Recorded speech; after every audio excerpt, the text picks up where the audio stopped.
दुरूद शरीफ पढ़ लें।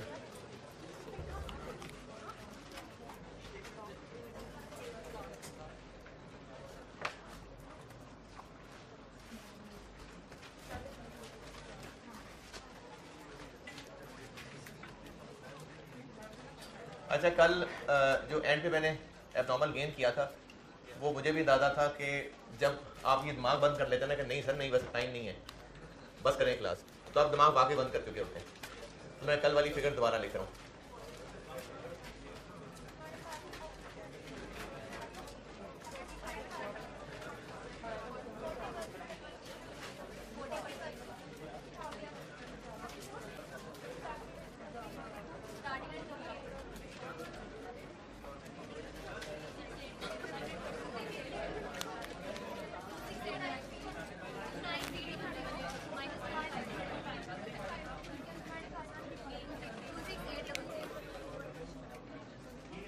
और मुझे ये भी लग रहा है कि वो जल्दी जल्दी में ना उन ब्रैकेट्स में से कोई एक आधी फिगर में शायद चेंज करना भूल भी गया था।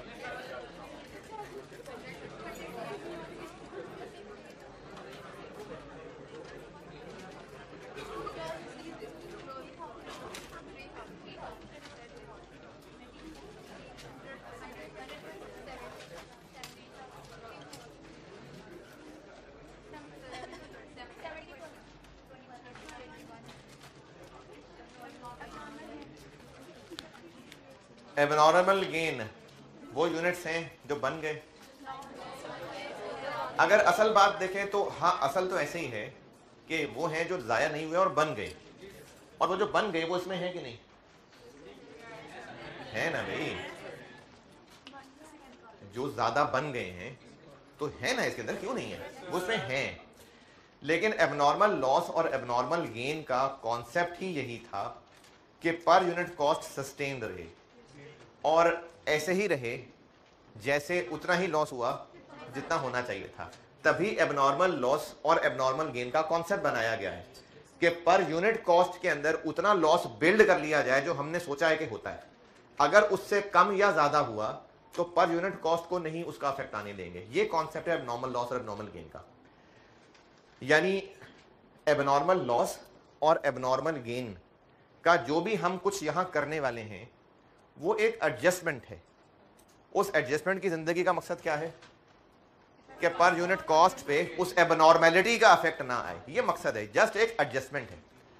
अगर आप ये समझेंगे ना कि एबनॉर्मल गेन वो यूनिट्स हैं जो पूरे बन गए हैं, तो जो मैं अभी अंग्रेजी लिख रहा हूं और उसके साथ जो यूनिट्स के साथ सलूक कर रहा हूं, ये आप जिंदगी भर इसको माफ नहीं कर पाएंगे। कितने यूनिट्स हैं?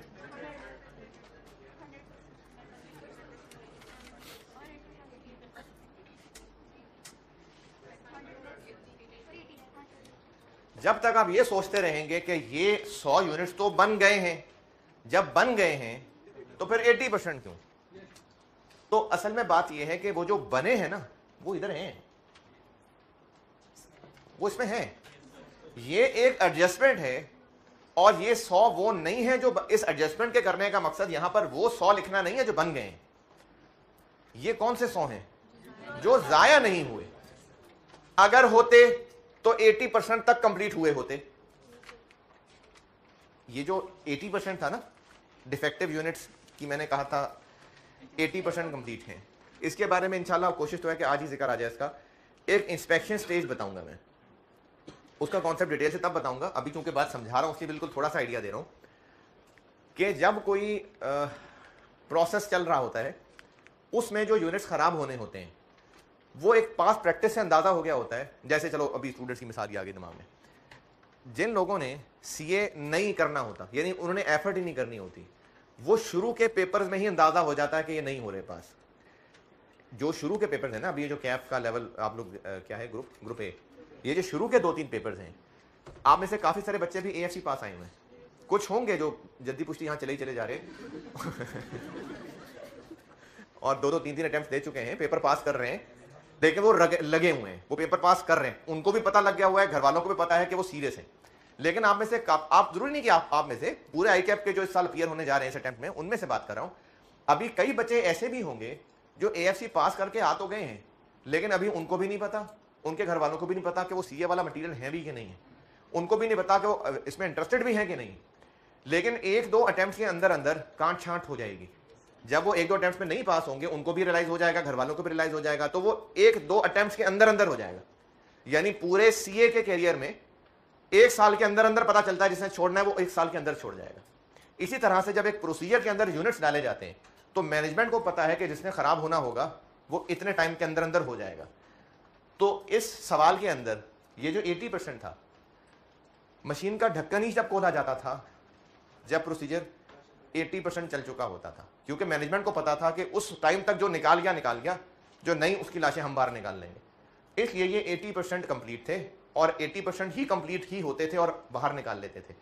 ये लाइन यहां पर क्यों लिखी जा रही है कि ये वो 100 हैं जो बन गए, ये वो 100 हैं जो जाया नहीं हुए होते। जाया अगर तो कितने % कंप्लीट हुए होते? 80%। ये इस तरह से लाइन लिखी हुई है। तो आप जब तक इसकी जिद पे अड़े रहेंगे, नहीं नहीं सर बात तो आपकी ठीक है, लेकिन हैं तो ये वो जो पूरे हो गए, तो फिर मेरे पास जवाब नहीं है इस बात का। फिर जवाब ये है कि करना तो ऐसे ही है, करना तो ऐसे ही है। लेकिन फिर भी कोशिश करता हूं कि सारी चीजें लॉजिकली समझा के चलूं। तो इन 100 को यहां लिखने का मकसद जस्ट पर यूनिट कॉस्ट में एक एडजस्टमेंट करना है, और इनको यहां पर हम इस नीयत से शामिल कर रहे हैं कि ये वो यूनिट्स हैं जो जाया नहीं हुए होते तो इतने इतने % कंप्लीट होके होते। ये उस सेंस में यहां माइनस हो रहा है।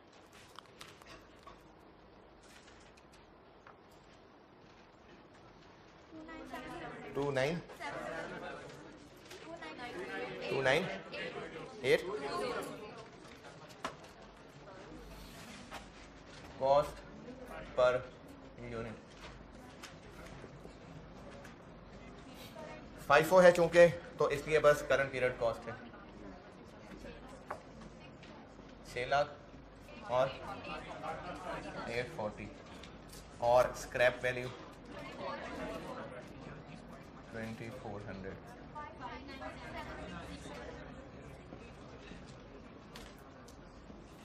और इसका डिनोमिनेटर है 29,700 और 29,820। तो कॉस्ट पर यूनिट बन गई 0.17। अच्छा, यहाँ पर एक सवाल कल आया था, लेकिन चूंकि मैं जल्दी समेट रहा था तो मैंने कल जवाब नहीं दिया। जब मैंने इसी सवाल को पहले एबनॉर्मल लॉस बना के किया था, सेम डाटा, तो भी ये पर यूनिट इतनी ही थी 20.12, अब भी इतनी है। क्योंकि अभी समझाइए बात कि एबनॉर्मल लॉस एबनॉर्मल गेन का कॉन्सेप्ट ही इसलिए बना है कि कॉस्ट पर यूनिट सस्टेन रहे। तो यही वजह है कि सेम आ गया। यहां इसलिए सेम नहीं आया क्योंकि ना अगर मैंने इसमें एबनॉर्मल गेन डालना था तो मुझे सवाल थोड़ा सा चेंज करना चाहिए था, और वो चेंज ऐसे करना चाहिए था कि एबनॉर्मल गेन के हालात में कन्वर्जन कॉस्ट 8,40,000 से और ज्यादा आ गई होती, असल में और ज्यादा आ गई होती। क्यों? चूंकि वो बने हैं ना, तो असल में और आ गई होती। मुझे डाटा बदल देना चाहिए था, लेकिन मैंने चूंकि सेम डाटा यूज किया इसलिए ये आंसर सेम नहीं आया। वरना conceptually abnormal loss abnormal gain का कॉन्सेप्ट ही तब है कि कॉस्ट पर यूनिट सेम रह रही है। लेकिन ये इतना ज्यादा टची ना हो इस पॉइंट के ऊपर कि सर ने कहा था कॉस्ट पर यूनिट सेम रहनी चाहिए, इस पे को बहुत ज्यादा गौर मत करिएगा। ये वैसे बीच में एक बात कर दी, वरना इसको कोई जिंदगी का असूल ना बना लेना कि कॉस्ट पर यूनिट हिलनी नहीं चाहिए, कॉस्ट पर यूनिट हिलनी नहीं चाहिए। अच्छा, कि ये सेम क्यों आया? सेम नहीं आया, ये खैर इतना जरूरी नहीं था। ये कॉस्ट पर यूनिट आ गई, और इस कॉस्ट पर यूनिट से स्टेटमेंट ऑफ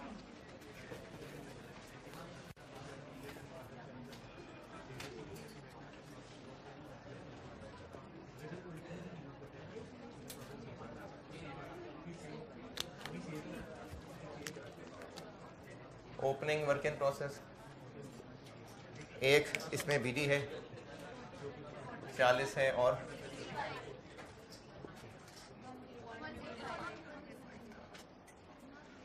कन्वर्जन है 1000 इंटू 8.17 और स्टार्टेड एंड कंप्लीटेड थे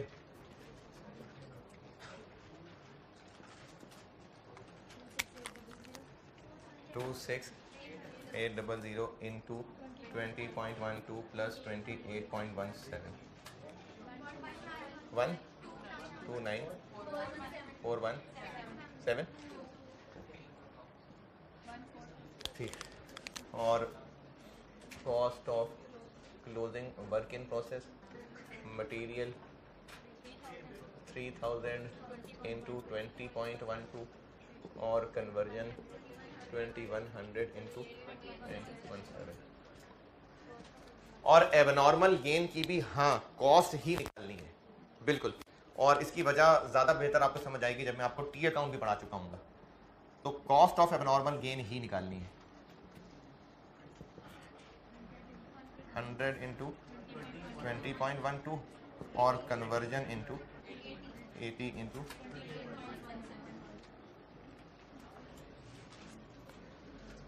मुझे लगता है मैं ना कहीं इधर यूनिट्स भी कुछ चेंज नहीं कर सका था। ये है जी फाइफो जो कल बोर्ड पे मैंने एंड पे किया था जी।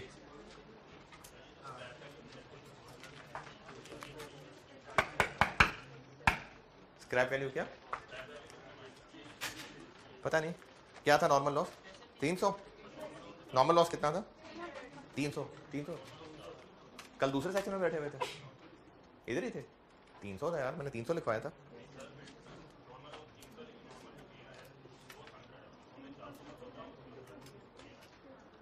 है 300 ही नॉर्मल है। 300 सोचा था असल में नुकसान 200 हुआ।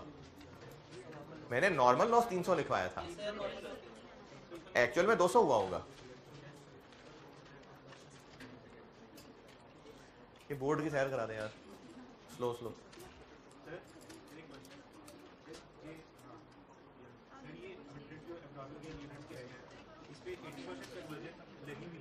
तो अब जो एडिशनल 20% है वो उसमें कंप्लीटेड यूनिट्स में शामिल है यूनिट्स तो उन पे भी लगेंगे। तो यानी वो हम एक्सेप्टेबल है वो लगना ठीक है लेकिन 80% माइनस हो जाएगा। कल ऐसा करना कल इस क्लास से पहले जब दवाम आ जा रही होती है तो मेरे पास आके पूछना। मैं एक्सेल में कुछ कैलकुलेशन दिखा दूंगा उसके हिसाब से जवाब दे दूँगा है जी। कल नहीं आना भाई कल संडे। शुक्रिया। मैं वरना तो आप कल आ जाते दरवाजा फिर आते रहते मंडे को आ जाते।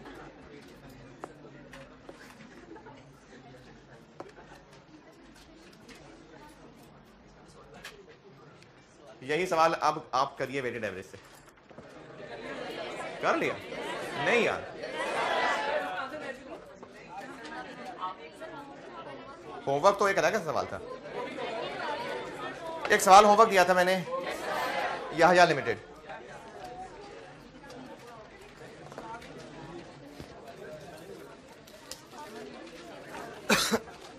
स्प्रिंग 2008 का सवाल होमवर्क दिया था और उम्मीद करता हूं कि आप खैरियत से होंगे और सवाल किया होगा।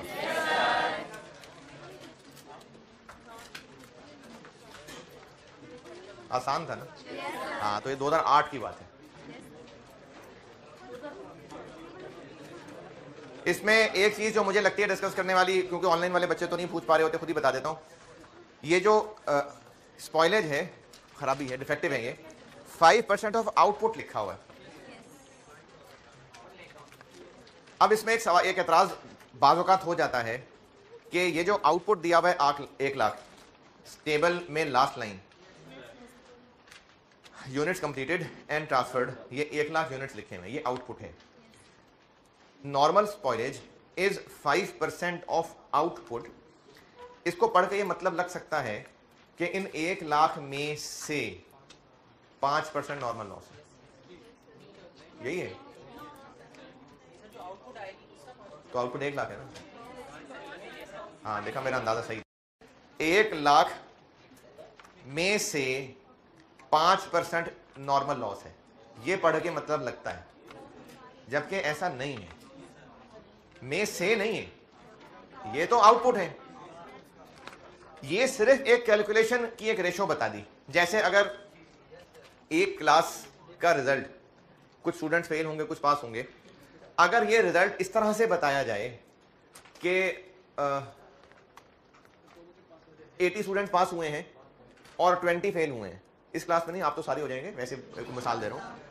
80 स्टूडेंट्स पास हुए हैं और 20 फेल हुए हैं।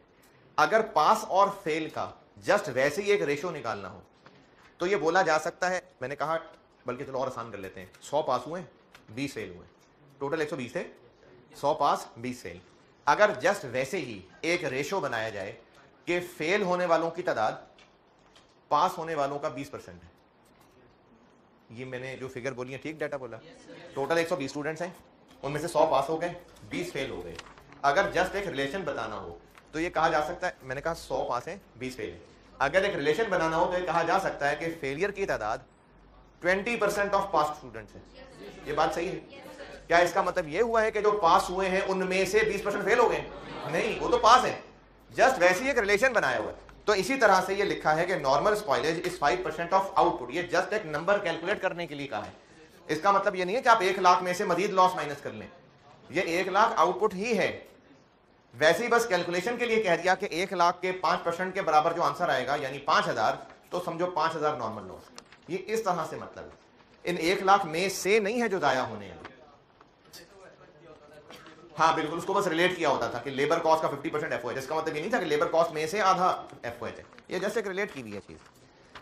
अच्छा, इसके अलावा हाँ एक मसला ये होना था कि ओपनिंग वर्क इन प्रोसेस के अंदर कन्वर्जन कॉस्ट तो नहीं दी हुई, लेबर दी हुई है, तो बना लें खुद कन्वर्जन, क्योंकि लिखा हुआ है overhead is applied at the rate of 120% of direct labour, तो इसीलिए दिया है ताकि आप एफओएच खुद कैलकुलेट कर लें। तो वो आप ओपनिंग के लिए भी करेंगे और जो करंट मंथ है उसके लिए भी करेंगे, तो लेबर के ऊपर 120% लगाएंगे तो ये एफओएच की अमाउंट आ जाएगी।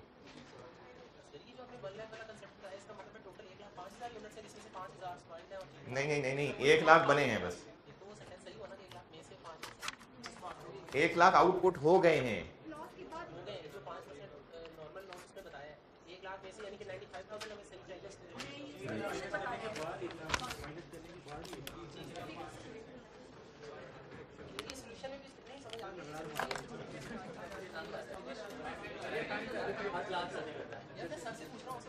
पूछो, मैं आपसे बात करना है, पूछे, इग्नोर करें आप।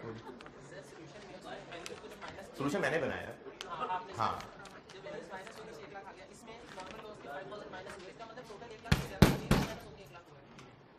हाँ, तो 1 लाख अब एंड आंसर है जो आउटपुट है। नहीं, आप कुछ और कह रहे थे, आप 95,000 कह रहे थे। हाँ, 1 लाख अब एंड है बस, ठीक। स्प्रिंग 8 में मुझे 2 बातें लगनी थी, वो मैंने बता दी हैं। आप लोगों में से जिसने पूछना है पूछें। किसको अलग जरूर कर देते अगर उसने रिक्वायरमेंट बी में खास तौर पे इनको अलग से ना पूछा होता, यानी हम सवाल जरूर कन्वर्जन की शक्ल में कर देते जैसे करते हैं, लेकिन उसने रिक्वायरमेंट बी में कहा है कि cost per unit material, labour और एफओएच, तो अब मटेरियल, लेबर और एफओएच, लेकिन यूनिट्स दोनों के लिए कन्वर्जन वाले लग रहे होंगे।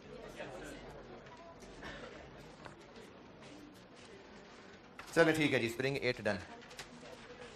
और अगर ये वाला सवाल वेटेड एवरेज से आधों ने कर लिया, आधों ने नहीं किया, तो बस फिर से टाइम जाया नहीं करते और सवाल करते हैं। वैसे आंसर टैली कर लेते हैं ताकि जो करना चाहें हम मजीद वो कर सकें। एंड आंसर मैच कर लेना।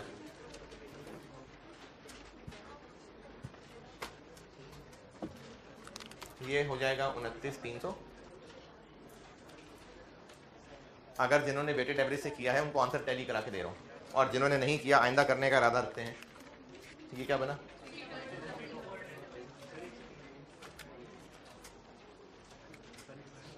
क्या जी?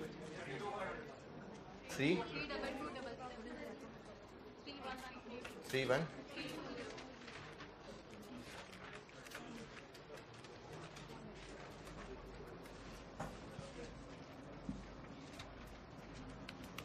ओपनिंग भी आ जाएगा 40,000, 65,000, 637,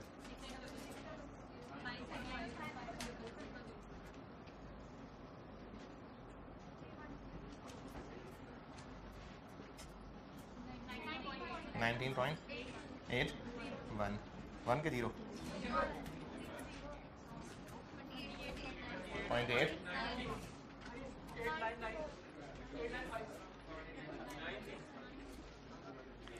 ये कॉस्ट पर यूनिट है भाई, नहीं।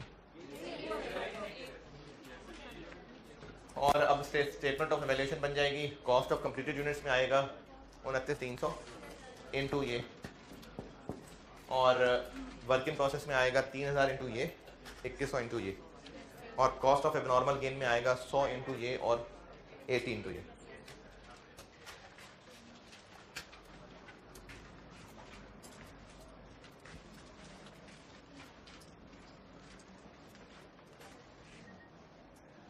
अच्छा, आप में से सुबह FR2 में कौन थे मेरे पास? आज नहीं है एक्स्ट्रा क्लास, वो मीटिंग एक ज़रूरी कॉल आ गई है, तो आज एक्स्ट्रा वाली नहीं है FR2 की। हैं कॉस्ट की तो एक्स्ट्रा थी नहीं।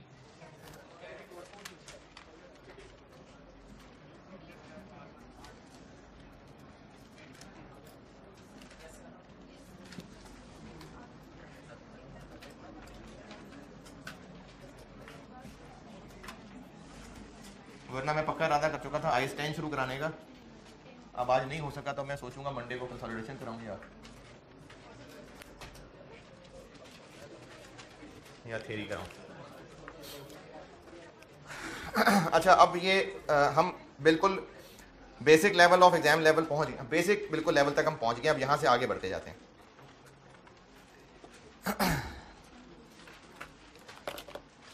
कुछ नोट्स लिख लें, और इस चैप्टर में बहुत सारे नोट्स लिखाऊंगा, पूरी कॉस्ट अकाउंटिंग में चलते ही रहेंगे।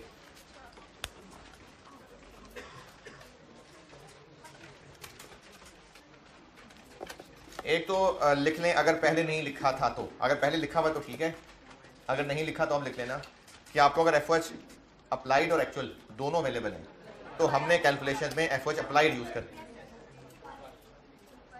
चलें, जिन्होंने नहीं लिखा आप लिख लें कि क्वेश्चन में एक्चुअल FOH और अप्लाइड FOH दोनों अवेलेबल हैं, तो हम लोग यहाँ कैलकुलेशन में अप्लाइड FOH यूज करेंगे। और इस बात की वजह समझ आएगी जब मैं आपको डबल एंट्रीज करा दूंगा, तब आएगी वजह समझ।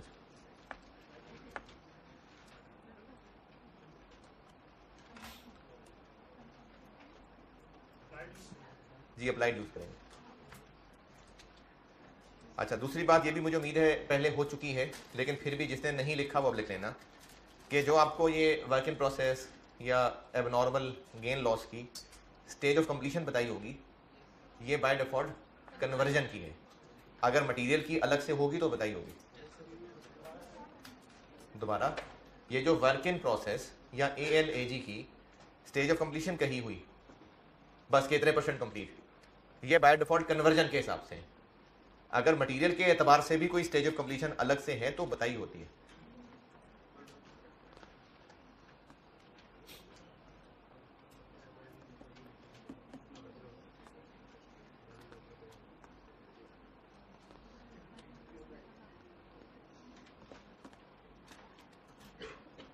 तीसरी बात, अच्छा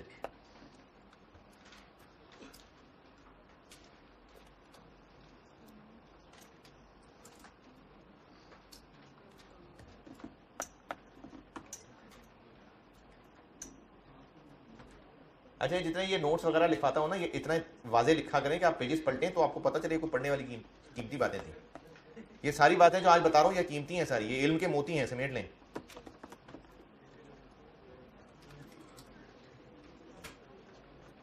अगली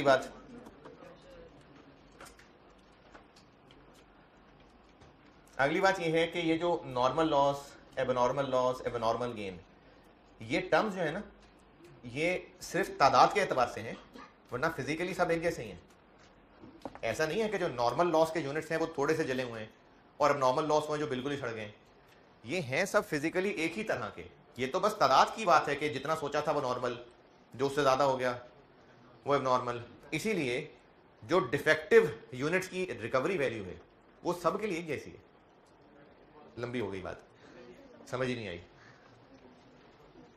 नॉर्मल लॉस की रिकवरी वैल्यू चाहिए होती है, कहाँ, क्यों? पर यूनिट में इस्तेमाल होती है। और अभी फ़िलहाल तो मैंने रोक दी थी, लेकिन शुरू में बताई थी और अब आगे जब डबल एंट्रीज पे ले आऊँगा तो दोबारा बताऊँगा। हमें AL और AG की भी रिकवरी वैल्यू चाहिए हुआ करेगी। कल मैंने नहीं इस्तेमाल की थी, लेकिन जब शुरू में लॉसेस पढ़ाए थे तब थी AL की रिकवरी वैल्यू कि नहीं। और आगे जब मैं डबल एंट्रीज पे ले आऊँगा और T अकाउंट पे ले आऊँगा तब मैं दोबारा इनकी रिकवरी वैल्यू करवाऊँगा इस्तेमाल। तो बता मैं ये रहा हूँ कि नॉर्मल लॉस, AL, AG ये फिजिकली सब एक जैसे हैं, सिर्फ तादाद का फर्क होता है। इसलिए जो भी डिफेक्टिव यूनिट की स्क्रैप वैल्यू है वो इन सब के लिए एप्लीकेबल है। नॉर्मल लॉस, देखें जब आप मेरे अल्फाज पकड़ के लिखने की कोशिश करेंगे ना तो फिर एक आधा अल्फाज भी मिस होगा तो आपका जुमला नहीं पूरा होगा। बात समझें और लिख लें। मैं ही कह रहा हूं कि नॉर्मल लॉस, एबनॉर्मल लॉस और एबनॉर्मल गेन ये फिजिकली एक ही जैसी चीजें होती हैं, इसलिए इनकी स्क्रैप वैल्यू सब पे एप्लीकेबल है। जो आपको सवाल में दी होगी scrap value of defective units, वही नॉर्मल लॉस की भी स्क्रैप वैल्यू है, वही एबनॉर्मल लॉस की भी है। अभी भी नहीं बात बनी। Normal loss, abnormal gain physically सब एक जैसे हैं, सिर्फ तादाद का फर्क है। इसलिए जो scrap value of defective unit सवाल में दी होगी वो इन तीनों के लिए एप्लीकेबल है।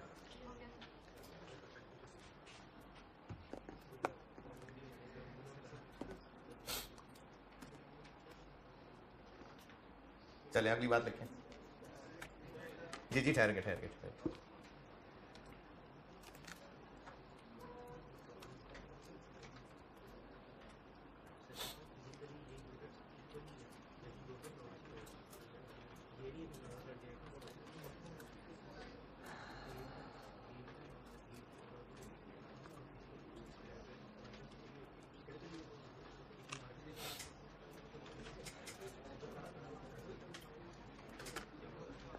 हाँ भाई चलें अगली बात।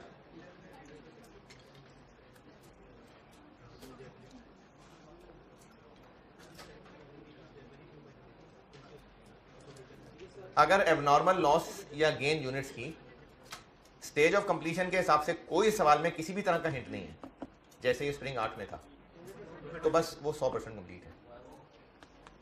एएल और एजी की स्टेज ऑफ कंप्लीशन का अगर सवाल में किसी भी तरह कोई भी हिंट मौजूद नहीं है कि उनकी स्टेज ऑफ कंप्लीशन पता लगे, एएल और एजी अगर इनकी स्टेज ऑफ कंप्लीशन के बारे में कोई हिंट, कोई इंफॉर्मेशन नहीं सवाल में, तो फिर ये बाय डिफॉल्ट 100% मुकम्मल है, जैसे स्प्रिंग 8 में है।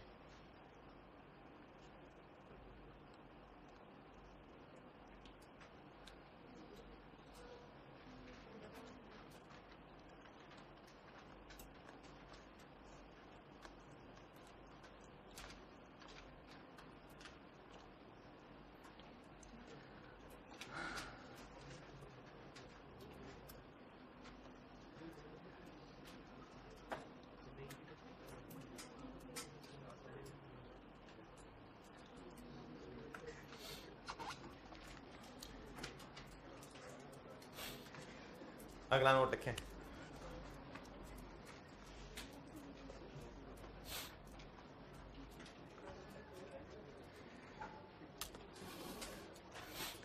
चलें अगले की मैं अंग्रेजी बता देता हूँ।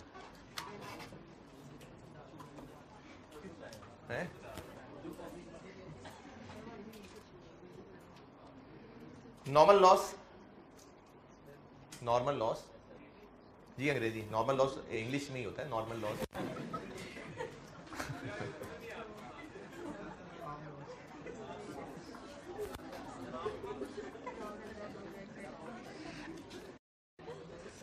Normal loss may be given as a percentage of input. Normal loss may be given as a percentage of input or as a percentage of output. As a percentage of output. कि आपको जो normal loss है वो input की percentage भी given हो सकता है और आउटपुट की परसेंटेज भी गिवन हो सकता है। If nothing is mentioned, then by default it is a percentage of input. If nothing is mentioned, then by default it is the percentage of input.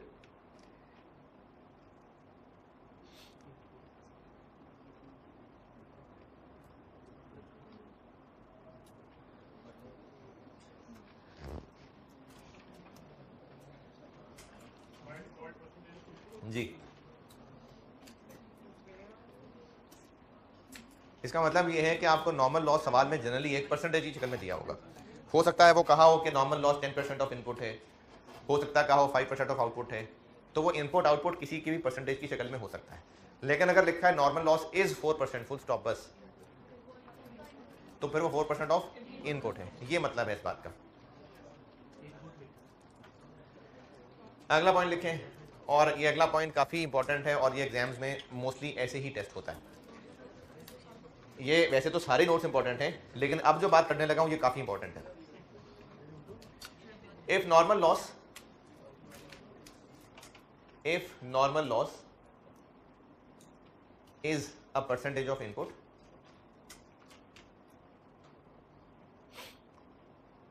यानी या तो कहा हुआ है as a percentage of input या खामोशी है तो भी इनपुट ही है। If normal loss is a percentage of input and stage of inspection is also available, stage of inspection is also available, then normal loss percentage is applied,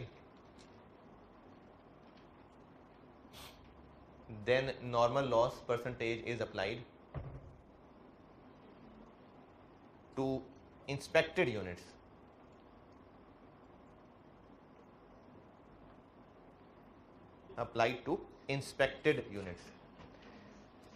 अच्छा ये ना मैं आपको मिसालों से समझाता हूँ और कुछ बच्चों को उनसे ही समझ आ जाती है और वो उस कॉन्सेप्ट, उस लॉजिक को लेके ही चल लेते हैं, लेकिन कुछ बच्चों को वो कॉन्सेप्ट समझ तो आ रहा होता लेकिन अप्लाई नहीं हो रहा होता। तो मैं फिर एक फार्मूला भी बता दूंगा ताकि आप वो फार्मूला लगा लें। पहले समझ लें बात। अगर ये जो अंग्रेजी लिखाई ना, इसका कॉन्सेप्ट समझा रहा हूं, अभी समझिएगा बस। अगर मई के महीने में प्रोसेस 1 का ओपनिंग वर्क इन प्रोसेस था 4000 यूनिट्स, जो 60% कंप्लीट था, और इनपुट 20000 यूनिट्स, और क्लोजिंग वर्क इन प्रोसेस चलो 2500, और इसको कर लें 70% कंप्लीट। तो क्या इसका यह मतलब है कि जब प्रोसेस 1 मई का महीना शुरू हुआ तो प्रोसेस 1 की मशीन में इतने यूनिट्स पड़े थे, उसी वक्त साथ ही 20 के 20000 डाल दिए, फिर पूरा महीना ये 24000 पड़े रहे, फिर महीने के बाद जब ढक्कन खोला तो इतने अभी भी पड़े रह गए, बाकी बाहर निकल गए? नहीं, ये इस महीने का टोटल डाटा है। ये 20000 सब एक वक्त में ही नहीं एंटर हुए, ये 1000 2 3 हजार करके डलते थे, प्रोसेस पूरा होता था और आउट हो जाते थे। ये कौन से हैं? जो बिल्कुल महीने के एंड पे अभी अभी जो मशीन में डले थे वो हैं, जिनके ऊपर वो पूरा ड्यूरेशन अभी कंप्लीट नहीं हुआ था, ये वो है। इंस्पेक्शन स्टेज से मुराद वही है जो मैं भी समझा रहा था कि अगर एक ड्यूरेशन, अगर एक प्रोसेस, अगर मशीन के अंदर यूनिट्स ने पकना है और वो जो मशीन के अंदर यूनिट्स ने पकना है वो टोटल 4 घंटे पकना है, 4 घंटे का ये प्रोसेस है प्रोसेस 1। जो भी यूनिट्स इस मशीन में डलेंगे 4 घंटे बाद पक के फिर निकाल के अगले प्रोसेस में चले जाएंगे, फिर अगले यूनिट मशीन में आएंगे, फिर 4 घंटे पकेंगे, फिर अगले प्रोसेस में चले जाएंगे। 4 घंटे का ड्यूरेशन है। मैनेजमेंट को पता है कि जिन्होंने खराब होना होता है वो 2 घंटे के अंदर अंदर हो गए होते हैं खराब, तो वो करेंगे ये कि जब 2 घंटे गुजर जाएंगे तो मशीन खोल के चेक करेंगे, क्योंकि ना ये कोई हांडी तो पक नहीं रही कि खुला बर्तन है और वहीं झांक के पता लग जाता है। इंस्पेक्शन करने के लिए कोई ना कोई स्टेप लेने पड़ते होंगे, हो सकता है प्रोसेस को रोकना पड़ता हो, तो मैनेजमेंट कोई ना कोई स्टेज तय करेगी कि कितनी देर बाद हम मशीन खोल के देखेंगे। अगर मैनेजमेंट ने कहा कि हम 2 घंटे बाद देखा करेंगे तो इसका मतलब है कि मैनेजमेंट ने रूल बना लिया कि जब प्रोसेस 50% चल चुका हुआ करेगा तो हम इंस्पेक्शन किया करेंगे। क्या मकसद होगा इंस्पेक्शन के करने का? ताकि जो खराब हैं उनको निकाल लें, ये ना हो कि वो पड़े रहें तो बाकी भी खराब हो जाए। इस मिसाल में 4 घंटे की ड्यूरेशन में से अगर मैनेजमेंट ने यह तय कर लिया हुआ है कि जब प्रोसीजर 2 घंटे चल जाएगा तो हम मशीन में चेक कर लिया करेंगे, यानी 50% is the stage of inspection. ये मतलब है इसका 50% स्टेज ऑफ इंस्पेक्शन। तो ये इंस्पेक्शन यानी मशीन खोल के देखना महीने में 1 दफा होगा। जब भी प्रोसीजर रिपीट होगा तब होगा, यानी जब भी इस मशीन में यूनिट्स डलेंगे और उन्होंने 4 घंटे तक मशीन में रहना होगा, फिर निकलना होगा, हर दफा 2-2 घंटे बाद ये काम होगा। तो स्टेज ऑफ इंस्पेक्शन का ये मतलब होता है कि एक दफा की जो प्रोसेस ड्यूरेशन है, मैनेजमेंट उसमें एक टाइम तय कर लेती है कि कितनी देर बाद हमने इसको चेक करना है ताकि पता चल जाए कौन से खराब हैं। उसको स्टेज ऑफ इंस्पेक्शन कहते हैं। और ये पूरे महीने में एक दफ़ा नहीं होना, ये जब भी प्रोसेस ड्यूरेशन चलना है उसमें एक दफ़ा होना। वैसे 2-4 दफ़ा भी हो सकता है, लेकिन फिर सवाल बहुत कॉम्प्लिकेटेड हो जाता है, तो सवाल में एक दफ़ा ही होता है। पहले तो स्टेज ऑफ इंस्पेक्शन की बात बताएं, अगर समझ आइए तो। स्टेज ऑफ इंस्पेक्शन समझ आया है? चलें, सर ज़्यादा हिलाए बगैर लिख लें, वो निकल ना जाए बाहर। लिख लें अपने लिए, बस अपने लिए कुछ ऐसा लिख लें जो आप अपने आप को समझा सकें।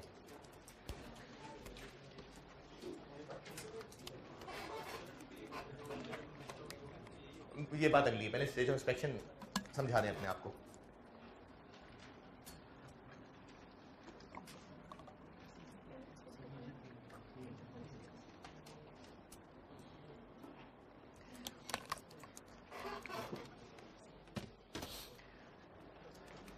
एक दफा फिर सुन लें भाई, जिनको भी तक नहीं समझ आई अल्फाज। प्रोसेस ड्यूरेशन जो एक दफा की ड्यूरेशन है, एक महीना नहीं कह रहा, जो एक प्रोसेस ड्यूरेशन है, उसके अंदर मैनेजमेंट ने एक टाइम तय किया होगा कि कितना टाइम गुजरने के बाद मशीन खोल के चेक करेंगे कि कितने यूनिट्स खराब हुए ताकि उनको निकाल लें। ये मैनेजमेंट ने तय किया होगा और आपको एग्जाम वाला बता देगा। इस मिसाल में जो मैंने 4 घंटे की मिसाल रखी थी और 2 घंटे का टाइम कहा था, तो इसको ऐसे इंटरप्रेट करेंगे कि स्टेज ऑफ इंस्पेक्शन 50%। तो स्टेज ऑफ इंस्पेक्शन से मुराद कि प्रोसेस कितना चल चुका हो कि हम मशीन खोल के देखें कि कितने यूनिट्स खराब हैं ताकि उनको निकाल के दोबारा मशीन बंद कर दी जाए।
ये बात अभी लिखवा दूंगा, लेकिन हाँ सही, आप सही कह रहे हैं, सही है, ये बात लिखानी है अभी।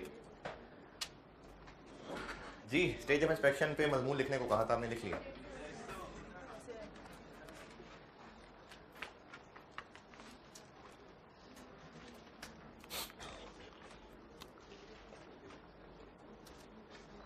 ये 2500 इनमें से है या इनके अलावा कोई तीसरी चीज है? इनमें से है। और ये 4000 इनमें से है या इनके अलावा कोई और चीज है? इनके अलावा है।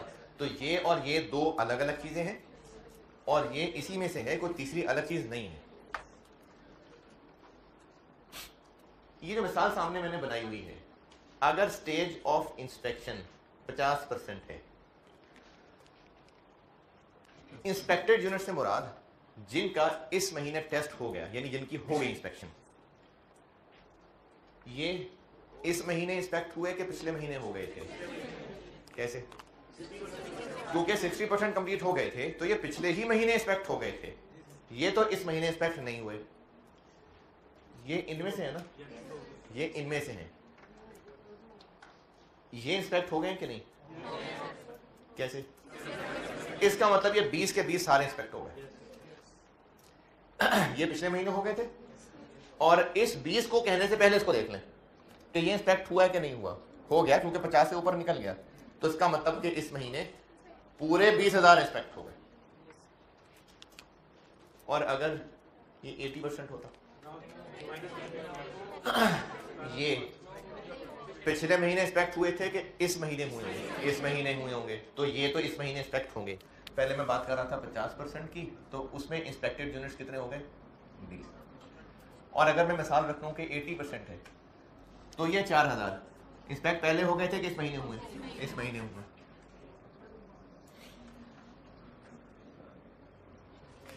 ये 2500 इंस्पेक्ट हो गए या नहीं हुए? ये अभी नहीं हुए, इसलिए इनमें से निकाल देते हैं।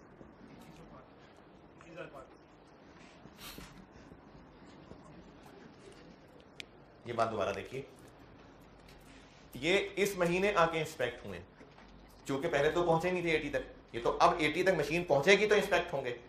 ये इस महीने इंस्पेक्ट हुए। ये 20,000 इंस्पेक्ट हुए कि नहीं हुए, पहले इसको देखना है। 20 लिख जरूर लिए, लेकिन अब फैसला करना है कि इनमें से 2500 निकलने हैं कि नहीं निकलने। ये अभी इंस्पेक्शन तक नहीं पहुंचे, ये नहीं हुए इंस्पेक्ट, नहीं हुए। Inspected units 21,500। कुछ समझ आ रहा है?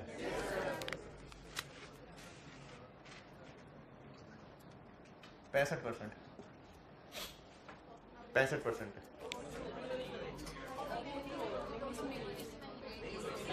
ये भी इस महीने होंगे और ये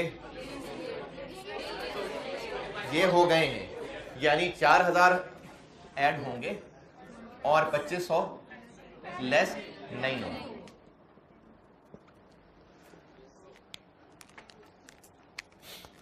चलिए दोबारा ये दोनों, ये भी दोबारा है, ये भी दोबारा सही सी बताएं आप।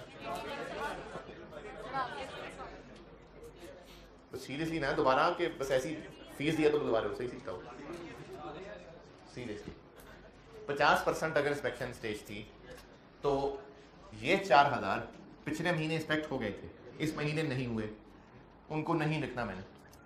ये 20 लिख लें, लेकिन ये इंस्पेक्ट हो गए या नहीं हुए, इसका मतलब पूरे के पूरे 20,000 इंस्पेक्ट हो गए। अगर इंस्पेक्शन स्टेज सवाल में 80% होती,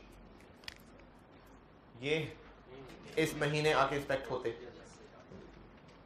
और 20 लिखने तो हैं, बस देखना यह है कि वो माइनस करना है या नहीं करना। ये 2500 इनमें से हैं, तो ये इंस्पेक्ट हुए या नहीं हुए, चूंकि नहीं हुए अभी इसलिए माइनस कर दिया। अगर 65% है, ये 4,000 इस महीने इंस्पेक्ट हुए, लिख लिए, 20 लिख लिए। ये 2500 इंस्पेक्ट हो गए, तो जब हो गए तो इनमें से निकाल दें, तो इसलिए माइनस नहीं करना। 2500 फिर ऐड कर दो, माइनस नहीं करना। तो नहीं, वो इन 20,000 में है ऑलरेडी, या तो माइनस करने हैं या नहीं करने हैं। ये सरकार क्यों नहीं है? बहुत अच्छा सवाल है। मैंने ना अभी एक नोट दिखवाया था कि नॉर्मल लॉस अगर परसेंटेज ऑफ और इंस्पेक्शन स्टेज भी है सवाल में, तो फिर ये नॉर्मल लॉस कैलकुलेट तो करना है। अच्छा, नॉर्मल लॉस कैलकुलेट ही क्यों करना है भाई? क्योंकि क्वांटिटी स्केड्यूल बनाएंगे, उस पर नॉर्मल लॉस के यूनिट्स लिखेंगे तो पता लगेगा कितना एएल है कितना एजी है। कॉस्ट पर यूनिट निकालते हुए नॉर्मल लॉस की रिकवरी माइनस करनी है, तो नॉर्मल लॉस के यूनिट्स तो पता हो ना। अब अगर वो परसेंटेज की शक्ल में है तो उनको यूनिट्स तो बनाना है। तो अगर वो परसेंटेज ऑफ इनपुट है और इंस्पेक्शन स्टेज भी सवाल में है, तो वो परसेंटेज किसके ऊपर लगेगी? Inspected units. तो मैं इंस्पेक्टेड यूनिट्स निकालना बता रहा हूं कि इंस्पेक्टेड यूनिट्स कैसे निकलेंगे। जी, इन तीनों में है। चलो फिर चौथा बताता हूं। इंस्पेक्शन स्टेज 40% करते हैं, 60 भी कर लेंगे। ये 4,000 इस 20 में शामिल है, ये या ये दोनों अलग अलग चीजें हैं? अलग अलग है, पक्की बात है। ये 2500 कोई तीसरी ही चीज है या 20 में से है? चलो शुक्र। अब या तो ये 20,000 बाकियों के साथ मिलकर इंस्पेक्ट हो गए या नहीं हुए। अगर ये 80%, या लिखा सामने 80% या वो बता देता हूं, अगर ये 80% है स्टेज ऑफ इंस्पेक्शन, तो ये 4,000 पिछले महीने इंस्पेक्ट हो गए थे या इस महीने आके होंगे? परसेंटेज देखना यार, पिछले महीने तक कितने परसेंट कंप्लीट थे ये? अगर आपका mid term exam course 70% complete होने पे होता है, तो अगर कोर्स अभी 35% कंप्लीट हुआ है तो हो क्या मिड टर्म? नहीं। तो ये पिछले महीने 60% कंप्लीट हुए थे, बस हो गए होंगे इंस्पेक्ट? नहीं, अब होंगे। तो इस महीने ये 4,000 इंस्पेक्ट होंगे। ये मैं क्या कैलकुलेट कर रहा हूं? Inspected units. क्यों? ताकि नॉर्मल लॉस अगर 5% है तो इस पे 5% लगे और नॉर्मल लॉस के यूनिट्स पता लगे। ये 4000 इधर शामिल कर लिया। फिर ये 20,000 भी मशीनों में डले हैं, ये भी शायद इंस्पेक्ट हुए हों, इस 20 को यहां लिख लिया। जितने एडमिशन आ रहे हैं शायद उनका टेस्ट हुआ हो, जितने मशीन में डले हैं शायद उनका टेस्ट हुआ हो, इसलिए इस 20 को यहां लिख लिया।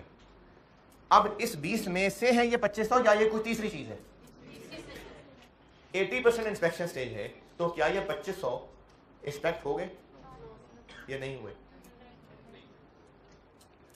इसका मतलब आपको इंस्पेक्शन स्टेज नहीं सही समझ आ पा रही।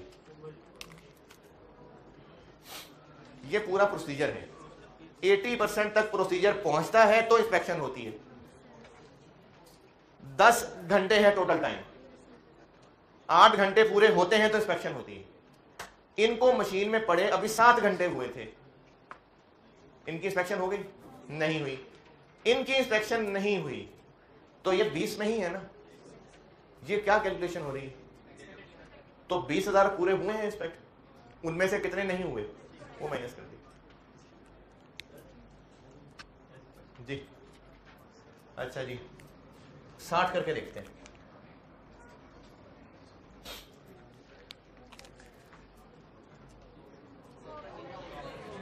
%60 तक पहुंचते हैं तो इंस्पेक्ट हो जाते हैं।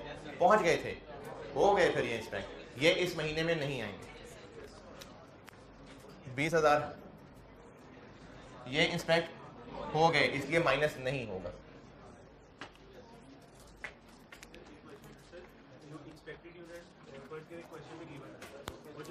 नहीं गिवन होते। अच्छा चलो गिवन, हाँ हमने निकालने होते।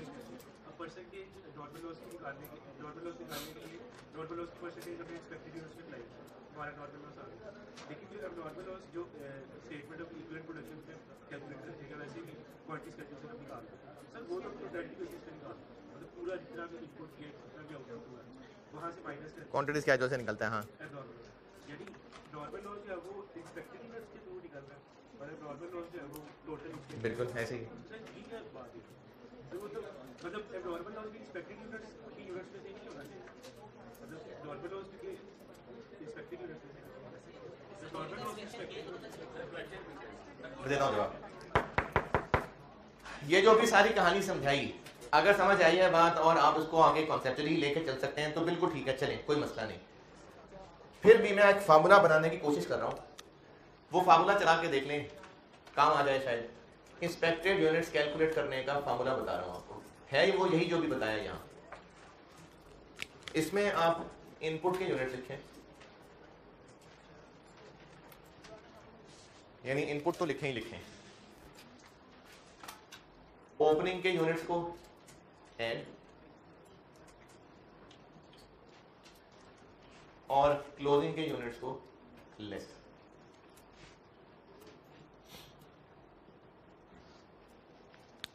लेकिन ये दोनों लाइनें, यानी दोनों में से हर एक के लिए, ये तब आएंगी इनकी stage of completion stage of inspection से कम है।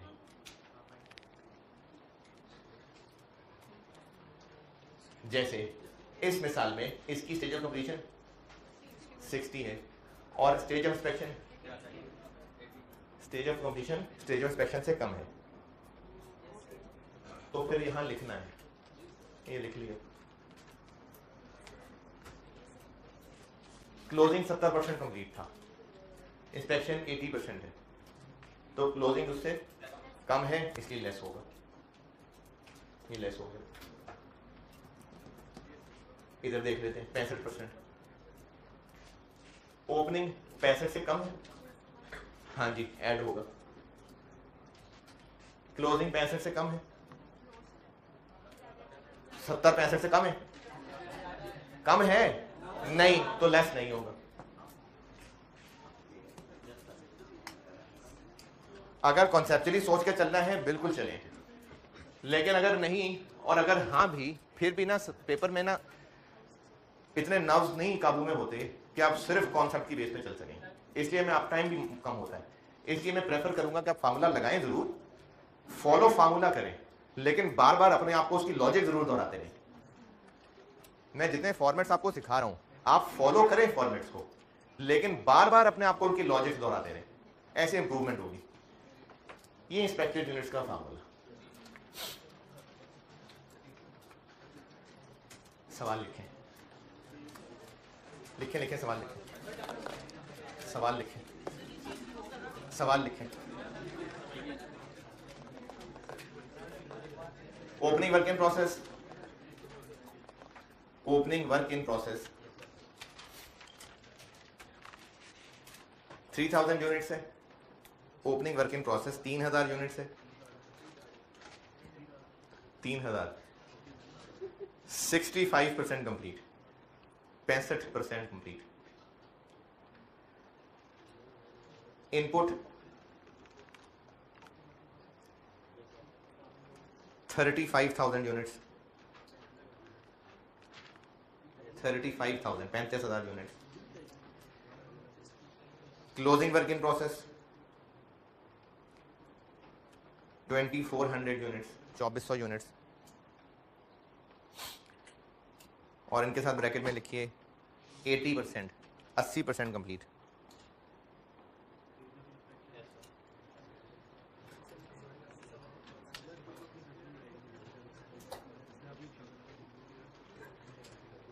इंस्पेक्शन स्टेज, इंस्पेक्शन स्टेज 70% है। इंस्पेक्शन स्टेज 70% है। नॉर्मल लॉस 5% है, बस 5%, तो फिर इंस्पेक्टेड का ही होगा।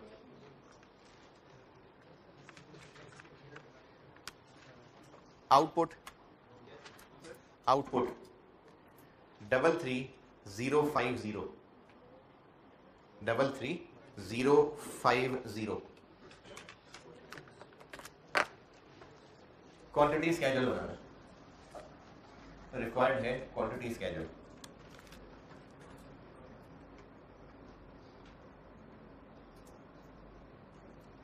ओपनिंग वर्क इन प्रोसेस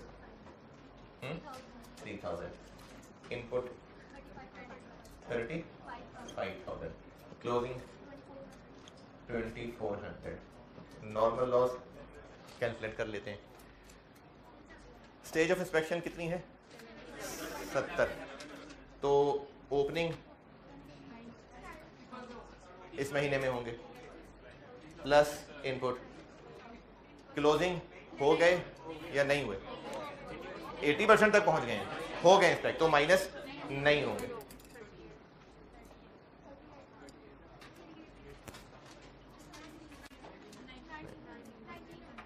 ये नॉर्मल लॉस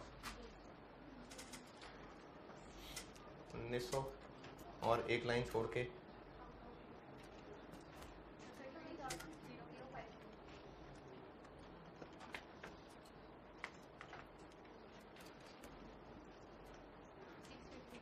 650 क्या है? लॉस है।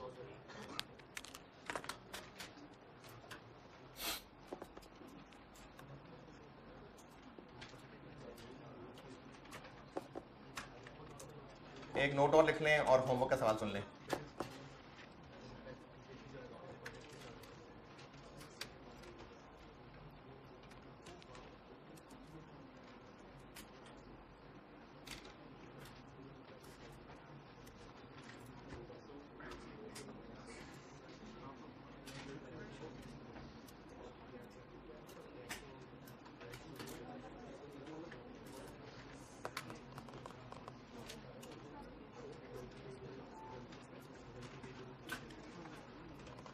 हाँ जी, एक नोट ये है, नोट ये और लिख लें, और वो भी बिल्कुल लॉजिकल बात है।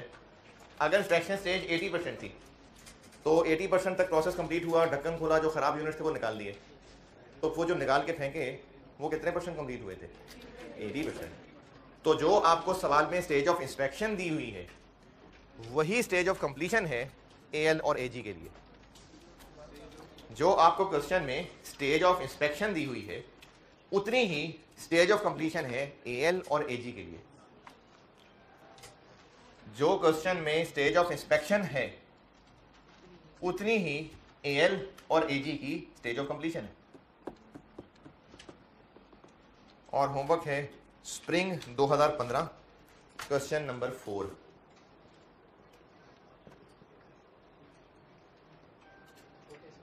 Question 4 spring 15। मैंने कहा कि जो सवाल में स्टेज ऑफ इंस्पेक्शन दी हुई है, जैसे अभी जो सामने किया इसमें क्या थी स्टेज ऑफ इंस्पेक्शन, अभी सवाल में क्या थी 70%। तो ये जो ज़ाया हुए हैं 650, ये कितने परसेंट कंप्लीट हैं 70%, क्योंकि 70% पे ढक्कन खोला, ये खराब थे, इनको निकाल लिया, तो इन पे फिर काम भी 70% ही हुआ था। तो मैंने कहा कि जो स्टेज ऑफ इंस्पेक्शन दी हुई है उतनी ही एएल और एजी की स्टेज ऑफ कंप्लीशन दी है। ठीक है, अल्लाह हाफिज़।